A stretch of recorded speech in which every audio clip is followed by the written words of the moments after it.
जय हिंद दोस्तों, स्वागत है आपका आपके अपने यूट्यूब चैनल ट्रेपेजियम क्लासेस में।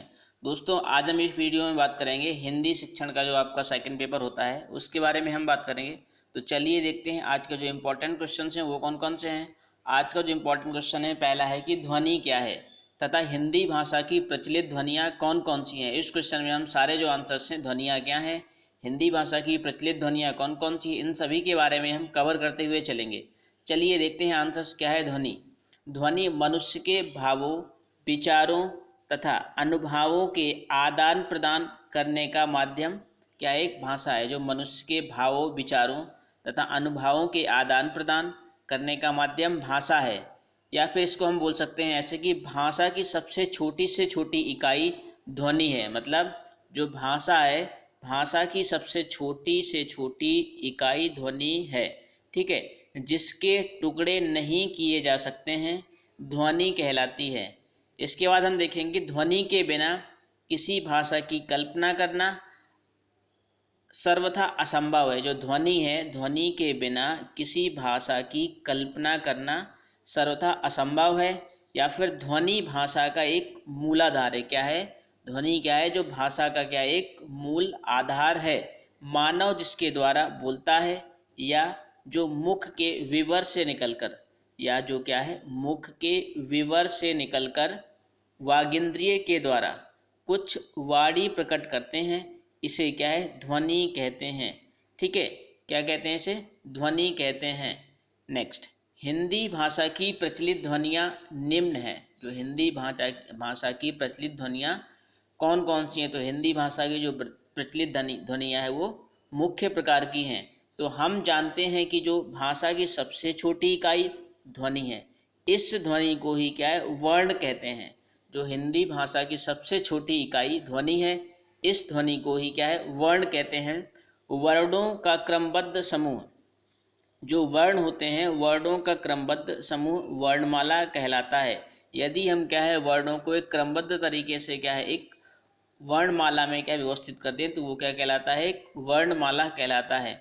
जो हिंदी वर्णमाला है उसमें क्या है 52 वर्ण है टोटल, और जिनमें से क्या है टोटल 52 वर्ण है और जिनमें से 11 स्वर हैं और 33 व्यंजन हैं। इसके अलावा क्या 2 अयोगवाह हैं और 4 संयुक्त व्यंजन हैं।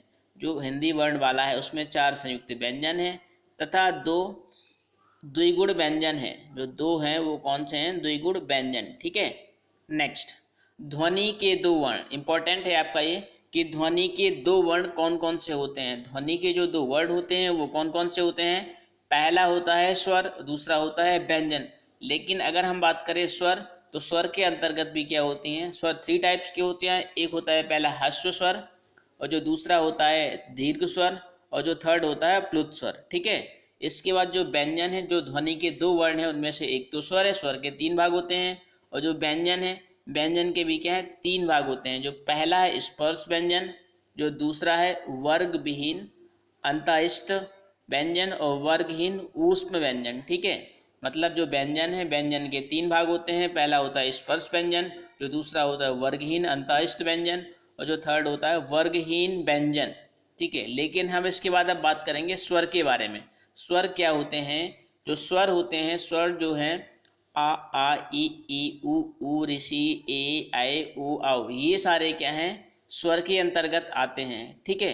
इसके बाद क्या है आयोगवाह, 2 आयोगवाह होते हैं। अभी हमने बताया था कि स्वर कितने होते हैं। स्वर अभी हमने बताए थे 11 स्वर होते हैं, 33 व्यंजन होते हैं, 2 आयोगवाह होते हैं। तो उन्हीं में से क्या है ये स्वर क्या है, ये 11 स्वर हैं। इसके बाद क्या है आयोगवाह 2 हैं, अंग और आह। ठीक है।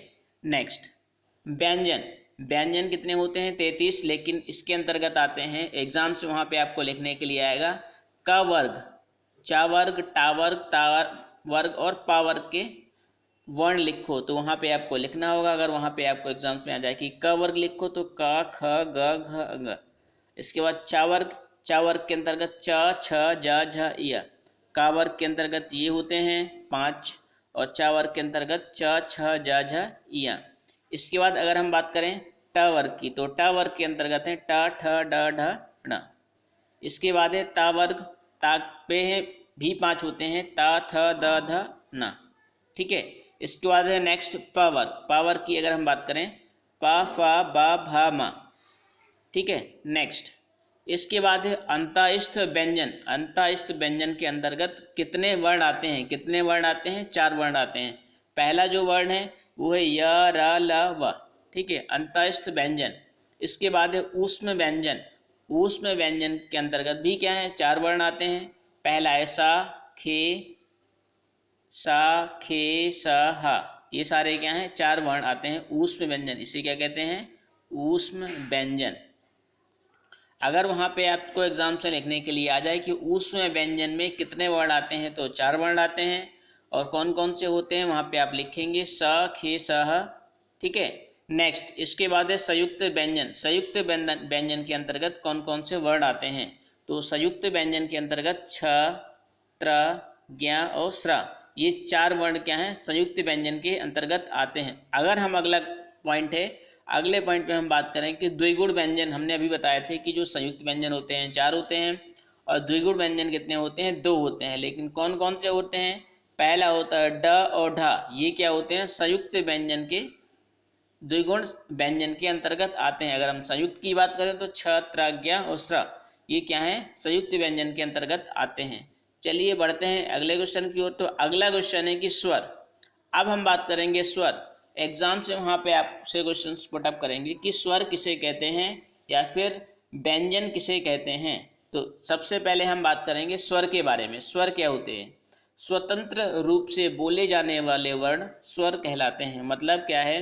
जो वर्ण क्या होते हैं? स्वतंत्र रूप से बोले जाते हैं, बिना किसी क्या है व्यंजन की सहायता से बोले जाते हैं, या फिर बोल सकते हैं स्वतंत्र रूप से बोले जाने वाले वर्ण स्वर कहलाते हैं।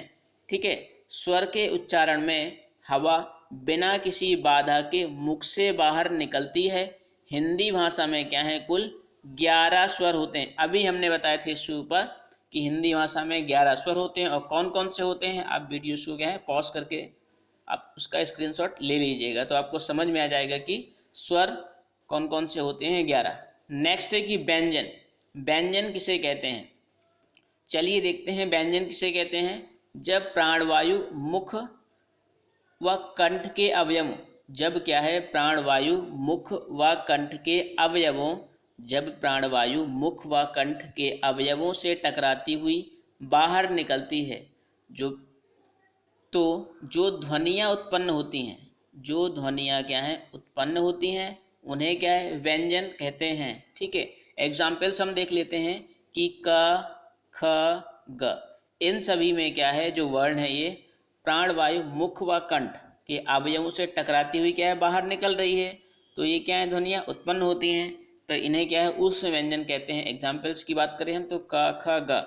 लेकिन हम अगर बात करें कि हिंदी भाषा में कुल कितने व्यंजन हैं, इससे पहले भी हमने बताया है कि हिंदी भाषा में कितने व्यंजन हैं, लेकिन हम यहाँ पे भी देख लेंगे कि हिंदी भाषा में कितने व्यंजन हैं। कुल 33 व्यंजन होते हैं। ठीक है, कुल कितने व्यंजन होते हैं? 33 व्यंजन होते हैं हिंदी भाषा में। नेक्स्ट अगला क्वेश्चन है आपका कि स्पर्श व्यंजन। स्पर्श व्यंजन किसे कहते हैं?